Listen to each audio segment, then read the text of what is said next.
Rabu 6 Desember 2023 menjadi hari yang tak akan terlupakan bagi warga Gang Roman Jagakarsa, Jakarta Selatan.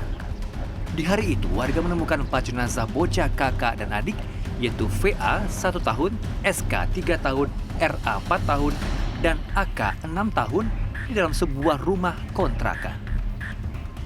Warga pun menemukan PD, sang ayah, tergeletak dalam kondisi terluka.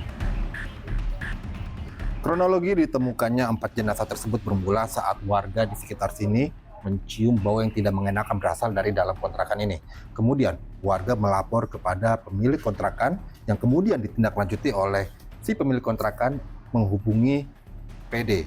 Dan namun ketika ditelepon sebanyak 15 kali, di chat juga tidak dibalas, pemilik kontrakan kemudian menghubungi ibu korban yang juga istri dari PD untuk meminta izin agar bisa dilakukan pembongkaran. Dan kemudian sang pemilik kontrakan menghubungi RT, tetangga, dan lain sebagainya. Dan setelah semuanya berkumpul, dilakukanlah pendobrakan pintu ini. Dan disitulah ditemukan 4 mayat berjejer dalam sebuah kamar dan sang pelaku berada di dalam kamar mandi.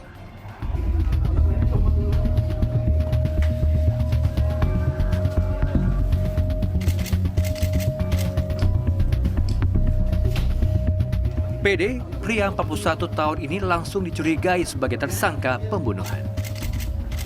Pasalnya, 4 hari sebelumnya mayat keempat anaknya ditemukan, yaitu pada Sabtu 2 Desember 2023, tersangka sempat laporkan ke Polsek Jagakarsa atas tuduhan menganiaya DP, istrinya, hingga harus dirawat di rumah sakit Pasar Minggu.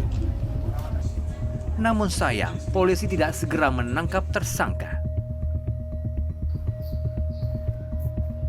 Ada sejumlah pertanyaan yang muncul dalam peristiwa pembunuhan 4 anak ini, yaitu bagaimana dan betapa teganya si suami ini melakukan pembunuhan terhadap anaknya sendiri.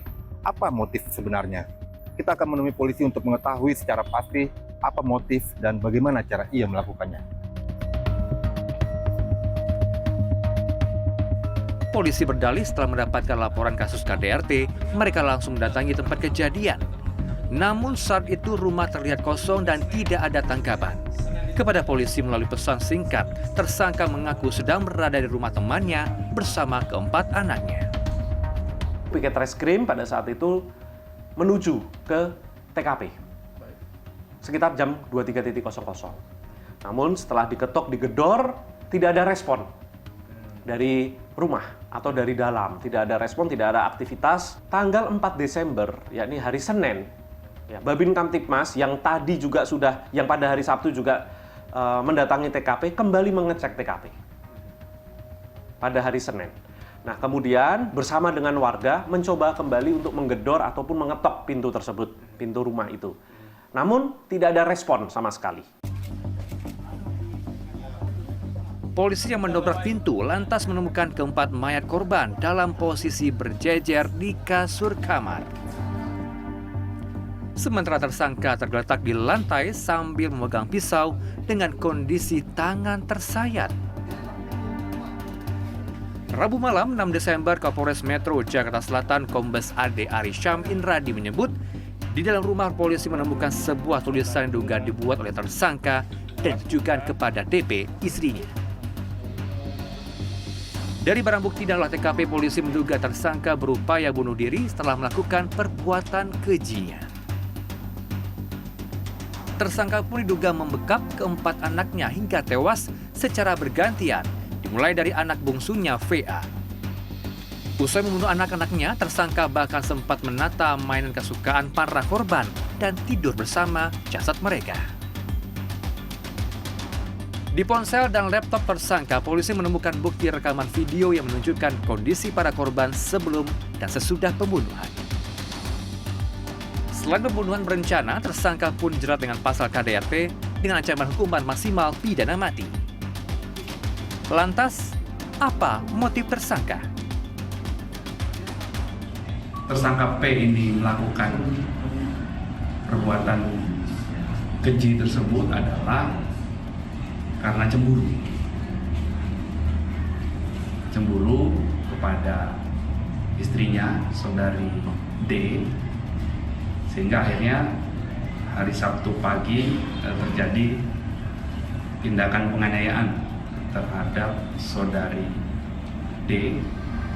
Pertama dari chat WA WhatsApp, lalu saya sempat telepon itu lakinya, tapi nggak lama diblokir.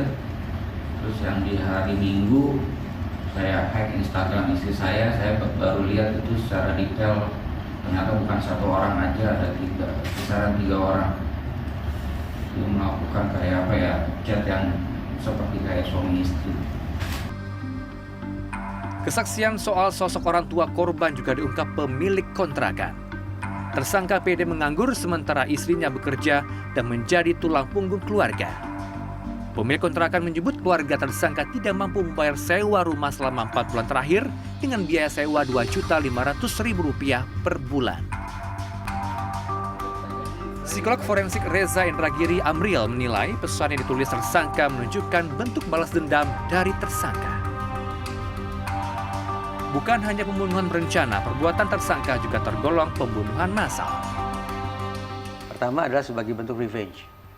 Bahwa misalnya, karena aku sudah merasa kehilangan, maka sekarang giliran kamu yang juga merasakan kehilangan yang sama. Revenge. Ini kan berasosiasi dengan cemburu. Di sisi lain, Pungki Indarti, anggota Kompolnas juga menyoroti lambannya kepolisian dalam menangani sejumlah laporan kasus tindak KDRT.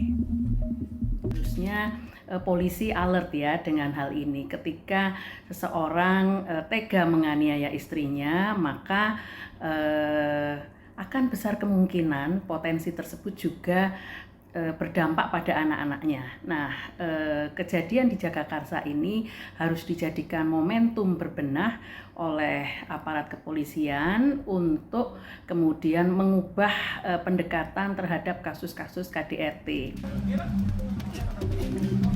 Dalam CNN Indonesia Newsroom pada 12 Desember, Bambang Rukminto, peneliti Institute for Security and Strategic Studies menyebut, berkaca dari kasus di Cikarang Barat dan Jagakarsa, sensitivitas polisi dalam menangani kasus kekerasan terhadap perempuan dan anak masih sangat minim. Sementara masyarakat juga harus paham KDRT bukanlah sekadar masalah pribadi, tetapi juga berpotensi melukai, bahkan menghilangkan nyawa korban. 4 makam mungil ini menjadi bukti bahwa kasus kekerasan dalam rumah tangga yang berakibat fatal bisa dilakukan oleh orang terdekat kita. 4 makam ini juga menjadi pelajaran bagi kita bahwa kita harus saling peduli terhadap tetangga, kerabat, maupun saudara yang mengalami kekerasan dalam rumah tangga. Sekaligus juga menjadi pelajaran bagi pihak kepolisian agar dengan cepat menanggapi setiap kasus kekerasan dalam rumah tangga, sekecil apapun itu kasusnya. Iwan Hermawan, Dwi Ari, Jakarta.